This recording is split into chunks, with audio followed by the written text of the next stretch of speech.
When we meddle, we often do so under the illusion of omniscience, the belief that we know better, that our perspective is the clearer one. This is the metaphysical sin of meddling, to presume that one's perception of reality is more real than others, to insert oneself as an author in a story that is not one's own. The reality we must focus is the fact that we miss other realities. There are much more realities we must focus or take notice of. Is there such thing as reality coded? A reality worth abandoning, and a reality we should endure. We are back again with another episode of On Writings, and today we will delve into metaphysics, a branch of philosophy that talks about reality.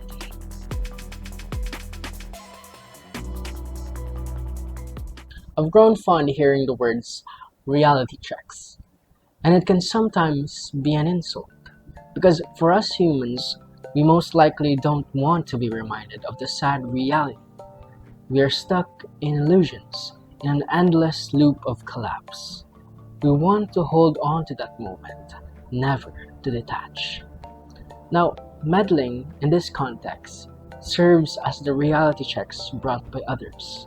Here's one saying or quote that I heard from this Super Sentai series, the number one Sentai Gojuger, and the no one there, the no one, which is the villain of that episode, said that meddling is the ultimate evolution of consideration.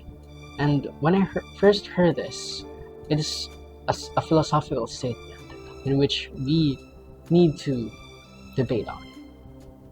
This is a compelling and provocative statement, so let's break it down philosophically. At face value, the phrase suggests that what begins as care or concern for others, which is the consideration, can evolve, perhaps dangerously, into interference or over-involvement, which is now meddling. Here are three perspectives. First is the ethical perspective. Consideration is generally seen as virtue, being thoughtful of others' needs or feelings. But when consideration becomes obsessive or controlling, it may cross the line into paternalism, acting for someone for their own good, even without consent. Is it still moral to act with good intentions when those actions override autonomy? Psychological perspective. Meddling might stem from anxiety about others' well-being. In this view, it's not truly about the other person. It's about managing one's own discomfort, about their choices or vulnerability. Social perspective. In tightly knit communities or families, the boundary between care and control can blur. What one person sees as deep consideration, another sees as intrusion. Culture often defines where that boundary lies. In line with my Synthrosophy, this statement, at what point does moral care mutate into ethical violation? A synthosophical answer might be meddling is neither fully good nor evil. It is the shadow of care cast by control. To balance it, one must act with empathy and restraint.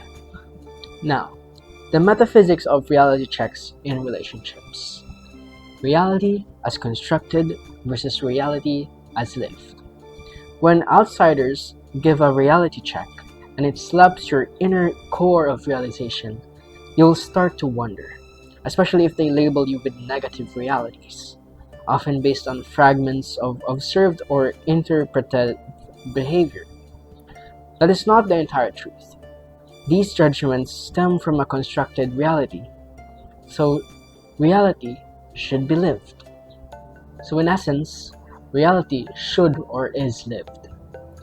The metaphysical question arises, which reality is more real, the one perceived externally or the one experienced internally? The power of suggestion and belief.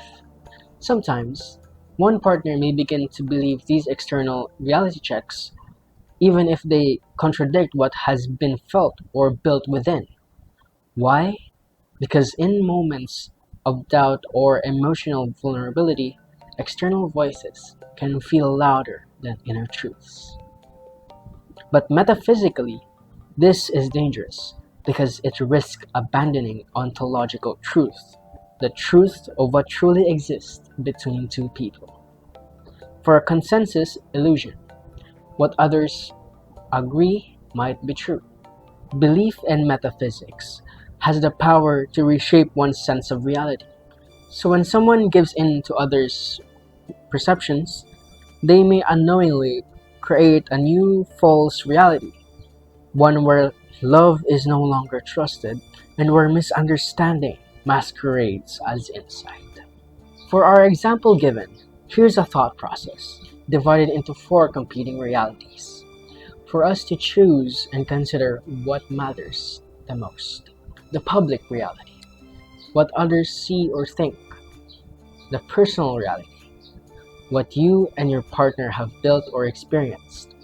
The emotional reality, the feelings that persist even when logic says otherwise. Lastly, the ontological reality, what actually is, what exists at the core, beneath projections, beneath fear, beneath doubt. In a mature relationship, the ontological reality should be the compass. It is built not just on memory or emotion, but on the essence of being with that person, knowing their heart, their growth, their intention. The ethical and existential duty of love. When people in love are confronted with outside perspectives, they must pause, not to reject these views outright, but to fill them through the deeper lens of lived reality. Love isn't blind, they say. It is patient inquiry. It asks, is the truth I'm being told aligned with what I have experienced? Or is it just noise? Love at its best involves existential courage, the courage to defend what is real even when others don't see it, and the humility to admit when illusions has taken hold. How about we meddle, not to destroy, but to cultivate others?